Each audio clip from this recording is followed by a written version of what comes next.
Hello, sunshine. Welcome to Be Visible with Veronica, the podcast where bold conversations and soul-aligned strategy help you awaken your most powerful self. I'm your host, Veronica Bond. Get ready to stop dimming your light, own your magic, and finally be so visible you can't be ignored. Let's get visible. Hello, sunshine. Welcome to the Be Visible with Veronica podcast. I'm Veronica Bond, your host. Last week was my episode on the origin story of my 38 years in business and why I started this podcast. If you haven't had a chance to watch it, go back and take a look and let me know what you think. But today, I am thrilled to be welcoming Andi Hess into the studio to share about her remarkable journey from corporate to entrepreneurship to all things manifestation, and we might even talk about her human design and what her super attraction is. Welcome, Andi. Hi, thanks. So happy to have you here in studio today. You have so many things going on. And when we met maybe a year ago, I couldn't wait to just get in your world, understand your journey, and now here we are. I know, it's fantastic. It definitely took a little maneuvering for both of us, but it's been amazing to spend more time together for sure. Absolutely. And I've never done this before, but we were talking about super attractor cards and Gabby Bernstein and all things Gabby for a minute. Yep. And so we pulled a card to start, and it's this beautiful midnight with a star in it, and it says, I accept that good things come easily. I am a super attractor. How fantastic is that? One of my catchphrases that people who know me know that I say, people who work with me particularly, is what if it was easy? Just what if it was easy? That's my motto for everything. My husband always said, expect it. Yeah.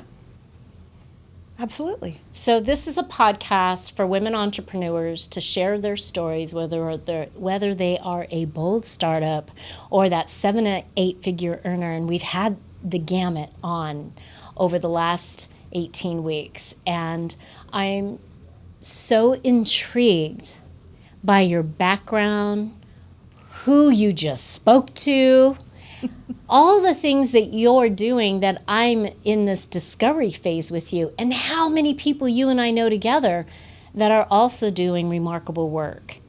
And this podcast has reached a global phenomenon. There's 112 countries that are listening to this podcast now, and I know specifically it's for women entrepreneurs at all ages to find inspiration, to pick up their big girl panties and bootstrap their business if they need to, figure out what source of manifestation and money they need, how to find that their path is lit up for them in their dream and their passion. And I think you've done a lot of that. I'm really passionate about all of that because I think that we have so many examples in this world of the opposite of that, of people who tell us that we have to go do all this hard work, or in order to get to this other thing we want, we need to hustle really hard, or you have to go do this thing you hate. And I just don't believe it has to be like that. Amen. Right? No. It doesn't. Why did we grow up I grew up in a world, and I think it's still out there, maybe not for the 20-year-olds and younger, but this hustle culture, do more, better, faster, bigger, and do it now. And it takes hard work and grit. And I'm like, ooh, let's turn that grit into glow. You know, I think it's, if not just as bad now, maybe even worse. So you mentioned that, earlier today I actually went and had a talk at the university here. And I used to be a professor. I used to teach there. It's been about 3 years since I've been out. But I watched those kids come in being so overwhelmed and overloaded. Like, even their extracurriculars had become these things they had to ace, right? They were never allowed to just play or have downtime, almost all of them were coming in with, you have to be part of 20 clubs, you have to be running the clubs, you have to be working a job to pay your own way while you do it. And then on top of it, you're taking pretty much double the class load I had to take when I was still in school. Even maybe 10 years earlier than that, we used to have to get permission to take as many classes as they expect for the minimum now. Wow. And these kids have all of this stuff, on top of it. And my daughter's in that age group. Actually, all my kids are in that age group. And I've watched them, and I've had to tell them, I've had to actually take them and sit them down and say, this class is not the most important thing in your entire life. They have come to me and they've been like, I'm sorry, my assignment was 10 minutes late. My mom was in the hospital. And it's like, why did you do your assignment? If your mom was in the hospital, that's real life. Go do that.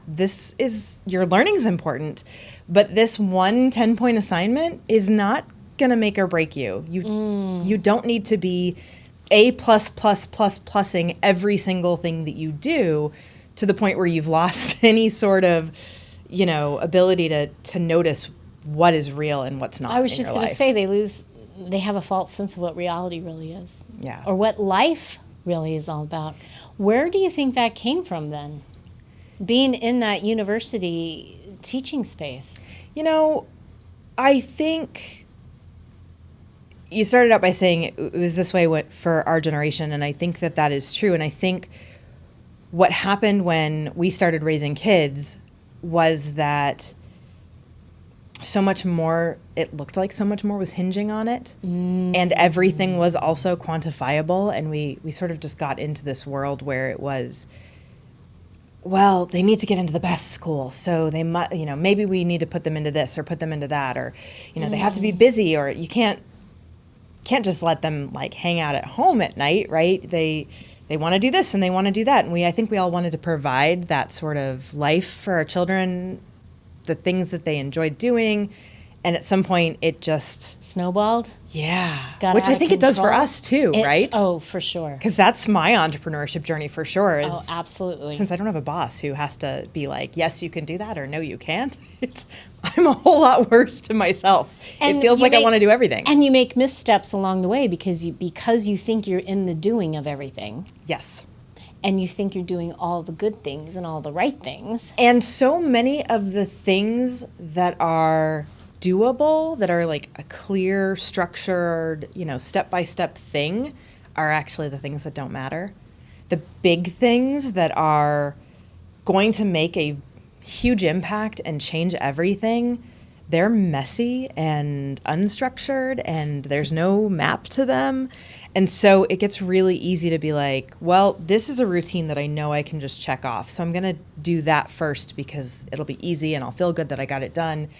And the big important stuff, that's not easy to check off. And so it kind of just sits on the to-do list for people later. Get into that paralysis analysis as an entrepreneur because you are following coaches, which coaches are important. I've hired a number of them. You have them.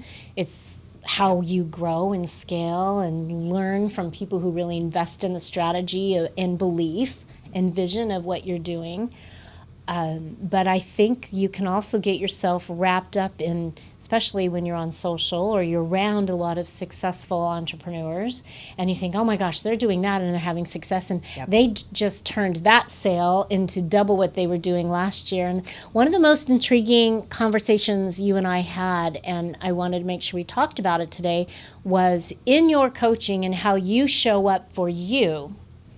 Because you've understood how to make some discerning choices and leading with your heart space and not your head space, you've been able, when you are in the right cohort or group, to always increase your sales. And that might not have always been the case, but you're in a rhythm now. And I think that there are clearly entrepreneurs who would love to understand if there's a magic formula in that. Absolutely. And I think perfect segue, actually, because you started that question with this idea that we have amazing people around us, people who are coaches. I'm a coach, and people who are successful, and they're doing the things that we want to do, and we see that, and sometimes we know what we want, but when we don't know how to get there, it's tempting to think, well, if I just did that, if I did what she's doing, I'd have the same results. And so we're in an environment, again, of too much, right? Because it's like, if you picked one thing, yeah, maybe that would be your blueprint. But more than that, it's very easy to only see a portion of the picture and to forget that, there's a million different ways to do marketing. For example, to take one task, any task in your business, there's a million different ways you could do marketing. And it's not that any of them is the magic key. It's that one of the ways is your magic key. And there's a way to do it that's aligned with you so that it just works. Like it really just works. And, I am a coach, but I'm also a hypnotherapist. And this sort of is the reason why that is the thing I lead with, is the hypnotherapy, because I firmly believe, after working with hundreds of clients, there is a unique right way for you to run your business. It's not my way. It's not someone else's way. You can have a coach who can lead you with strategy and with finding yourself, but it's far more important for you to be able to access that, knowing within you, I don't care what you call it, subconscious, souls, higher self, whatever. There's a version of you that knows what it is for you. It knows what your magic key is for you, because it's not what I have. And so helping people access that for themselves changes everything, right? Wow. You really hit the nail on the head, because 38 years of experience for me in entrepreneurship and marketing and advertising, there are some fundamental truths that are just value-driven and never change.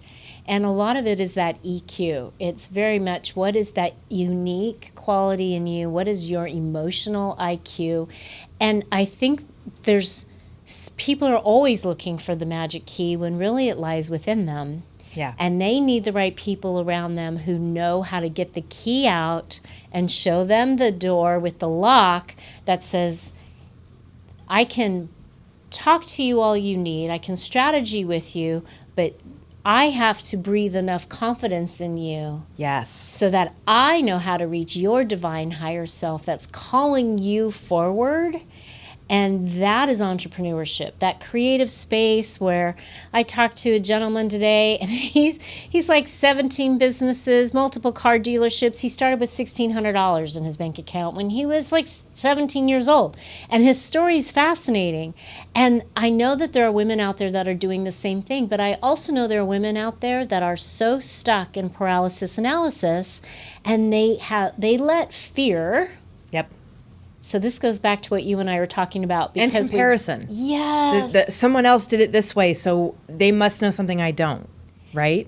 So when you're working with people, and as those who are listening now, if you could give them a juicy tip or an actionable item that they could take away from listening and watching us today, what would you share with them?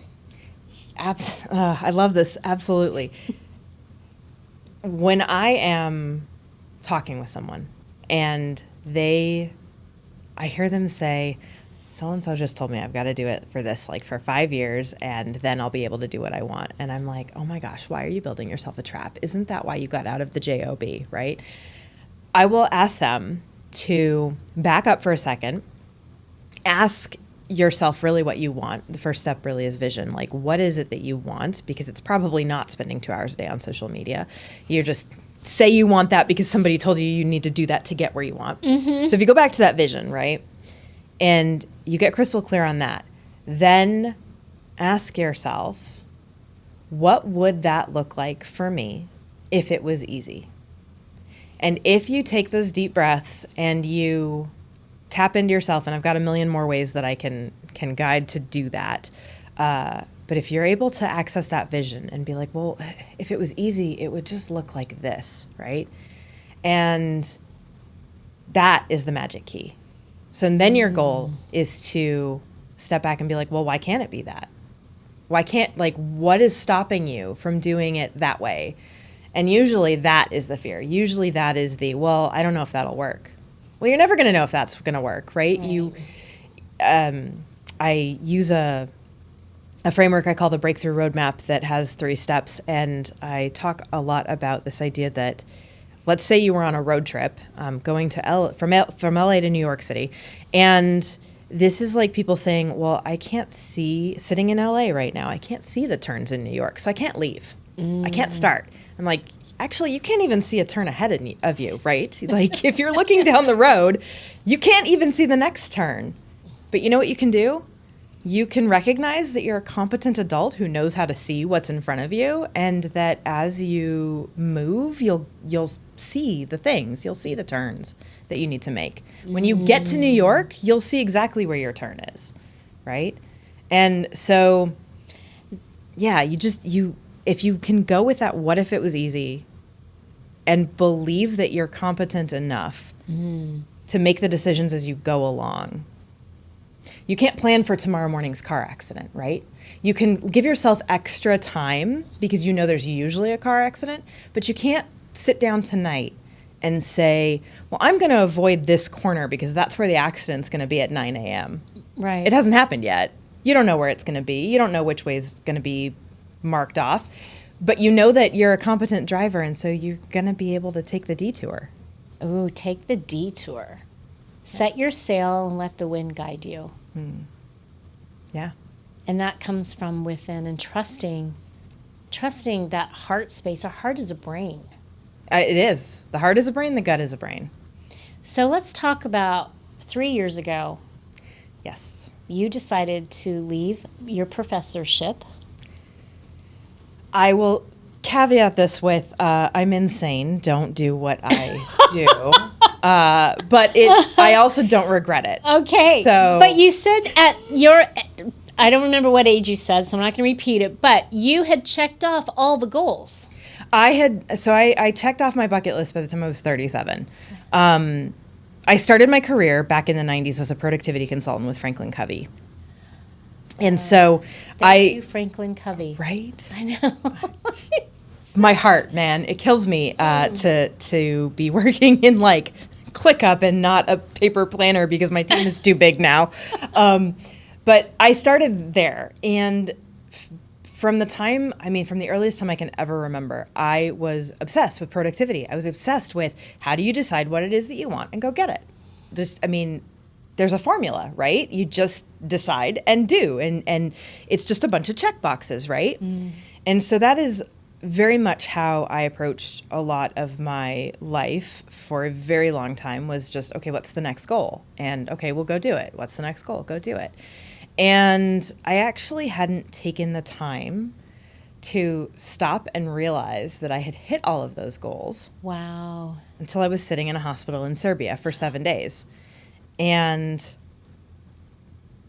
the funny thing about that, right, is, there's a lot of thinking time in a hospital anyway, but when you're in a hospital in Serbia, nobody speaks English. And so there's a lot of time to talk to yourself. And I just remember sitting there and thinking,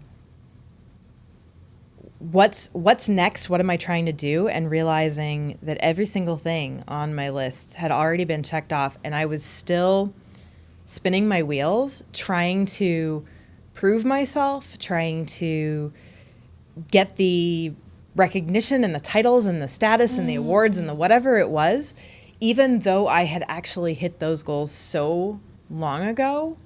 I just hadn't stopped to see that I had. Wow. It was challenging. The universe said, hospital, 7 days. It did. And it was in the middle of it was in the middle of one of my study abroad programs, which actually represented a lot of those status and recognition pieces for me. It was a program that meant a lot to my ego. And so I was put in a situation where I actually had to decide to say I need to go home. Wow. in the middle of one of my programs. That meant, like, it represented all of the status, all of the people who had told me, no, you can't, everything I had done to overcome, just all of it. And I was incredibly lucky that I was in a position where I had felt okay to give that up, to really allow that ego death to happen. Wow. And to be like, I literally have to choose right now between am I gonna keep going and potentially die, or am I going to allow myself to turn this over to someone else who's competent? He may not be me, but he absolutely can lead the rest of this program, and give up my baby, really is what it felt like, and go home. So you had to trust letting go so you could catch your next blessing. I did. And what happened after that was actually the hardest part. Okay, let's talk about that. Yeah, I don't think I realized this because the books don't cover this. I think a lot about how Neil Armstrong must have felt when he got back from walking on the moon. What would you feel like knowing that the coolest thing you were ever gonna do in life was over? And you still had a whole life to live. What would you do with that? And I think this is one of the reasons I'm so passionate now about vision, is because when everything else fell away and I realized that I'd already achieved everything I wanted, I'd already seen everything I wanted, I'd already done everything I wanted.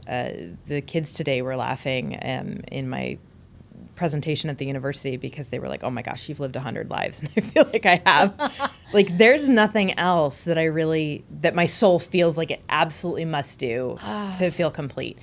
And yeah, the books don't cover what to do when you get there. Next. Because I had absolutely zero motivation at that point. Wow. I had been entirely motivated by, the Franklin Covey productivity, figure out a goal and check it off kind of mentality. And when it was like, well, there are no more goals, how do I get up and go to work the next morning, right?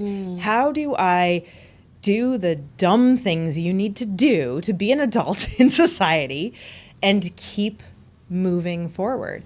And so what was the light switch for you? It took me 3 years. It literally took me 3 years of sitting there healing. So I didn't know what to do. And so the only thing I could do at that point, I had discovered hypnosis when I was 10, actually. With a cassette tape in a garage sale in the 80s. Long story. I love that story. That'll be a part 2 podcast. Yeah.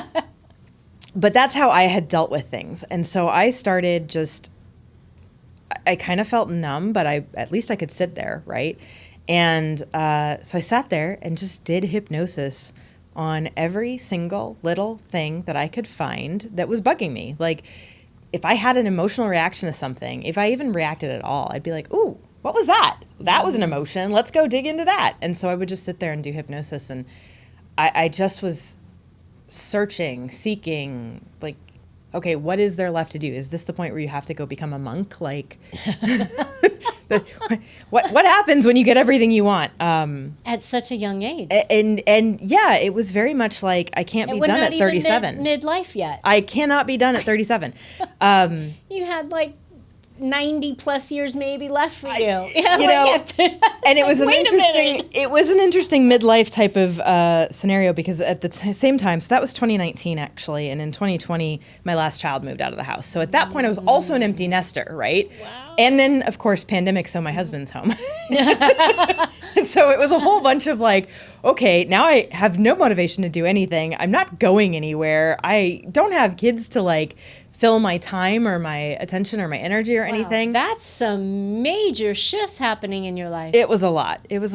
And so I actually didn't find it again until last March. It was last March. Of 25 or 24. Okay. 24.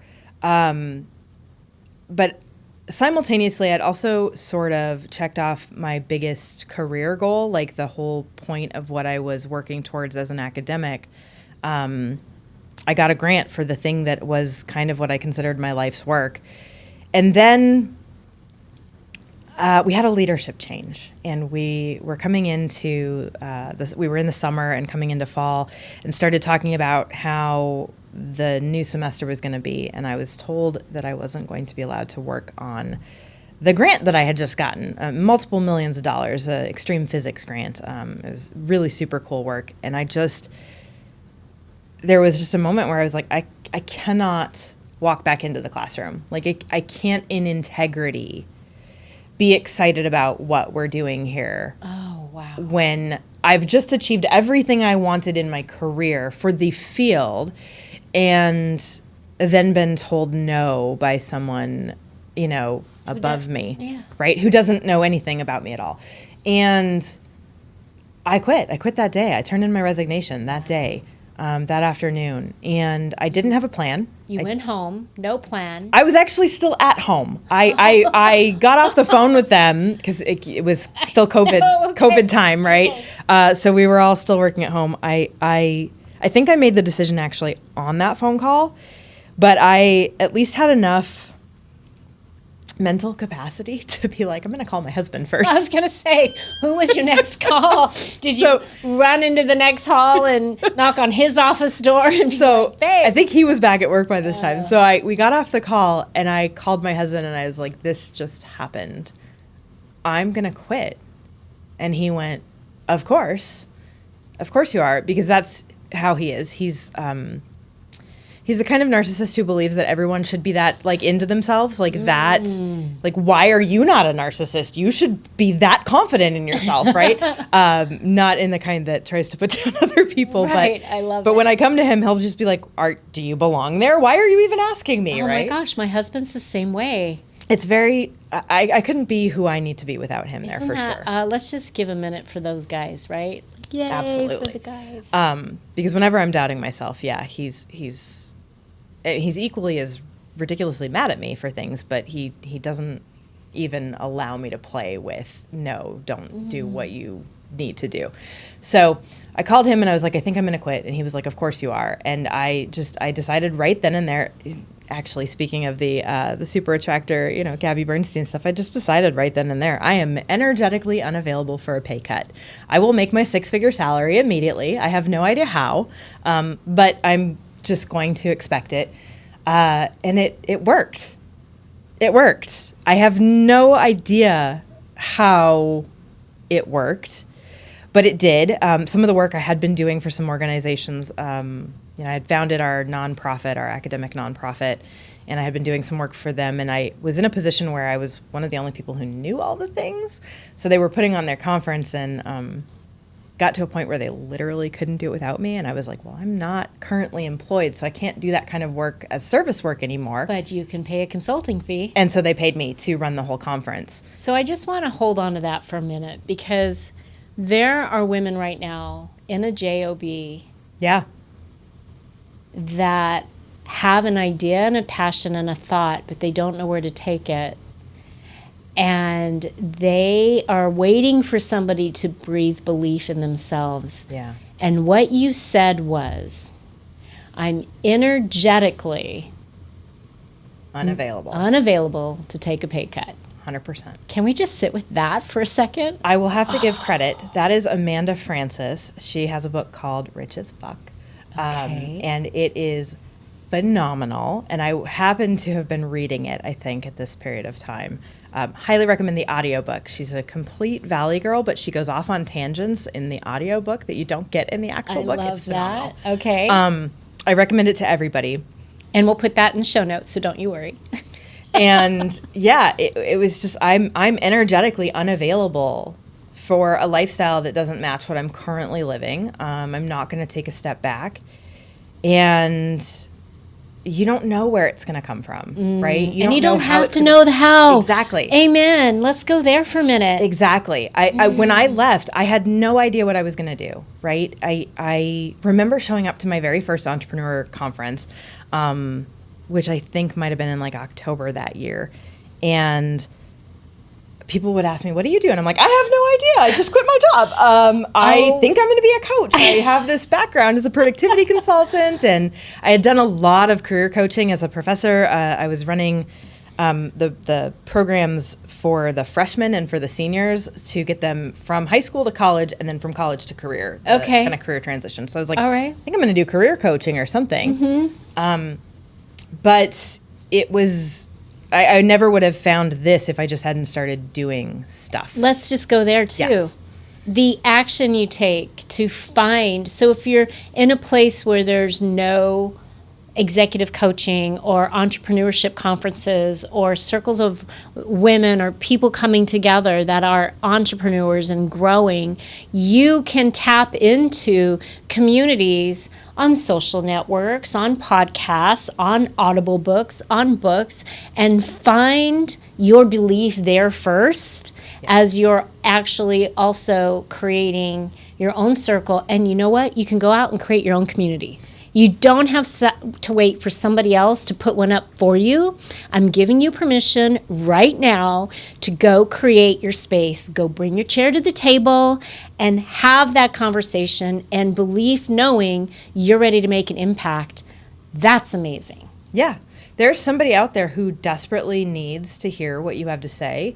And a lot of times when I have a client who is at that beginning point, who's really struggling to, with the why me, like, what do I have to offer? I don't have a certification. I remember telling somebody who wanted to work with Parkinson's patients, he was like, I don't have a certification. And I'm like, you can't get a certification in Parkinson's. You have Parkinson's. That's it. But I think about that with like everybody I talk to. It's like, you don't get a certification in life. Mm-mm. And there's someone maybe just one step behind you who needs you to breathe belief into them. And if you don't get out there, if you have something that you have learned through hard work and trial and error and pain and all the things. The school of life. Exactly. There is someone out there who's struggling with that same thing. And if you don't share. You're selfish. Exactly. Turn the guilt around. You should feel more guilty for not showing up with your message than you should be for showing up unprepared or under certified or whatever it is. It's imperative that you get out there and show up and speak so that someone else knows that they can too. Well, I think that's a nice ending to where we went this 30 minutes. Wow. Yeah. So good. Andi, if people want to get a hold of you, if they want to know how to be coached by you, learn more about your hypnotherapy, find the next big book you're in, Six Figure Chicks, launching October 2nd. Yes. Be ready on Amazon, you guys, to go get the digital download October 2nd. Go circle it on your calendar right now. You wrote a chapter in there. How should people reach you? Give them a quick where to go, and then we'll put it in the show notes too. Absolutely. So you can reach me at remixcoach.com is my website. I am most active on Instagram at remixcoaching. Okay, that's the best place to find you. Thank you for sharing your nuggets today. Oh, thank you for having me. This was so much fun. It was fun. It was so good to hear you in your passion. Could you guys hear that in her voice? It was so fantastic the way you took us on this journey for 30 minutes. And I know there's so much more to your story and what you're doing, but getting that back piece, I think that's a valuable nugget for even women that are sitting there in their CEO suite. They're the entrepreneur. They've done the thing. And maybe they feel stuck and overwhelmed with all their now responsibilities because they did create it. I mean, it's really hard to walk away from something when you're at the top of the game, right? Look what you just said. Neil Armstrong, when you're on the moon, where do you go from there? And that's the danger with being at the top.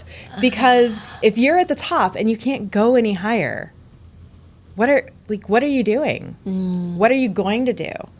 It's hard to walk away when you're at the top like that. But that's probably the time it's most important.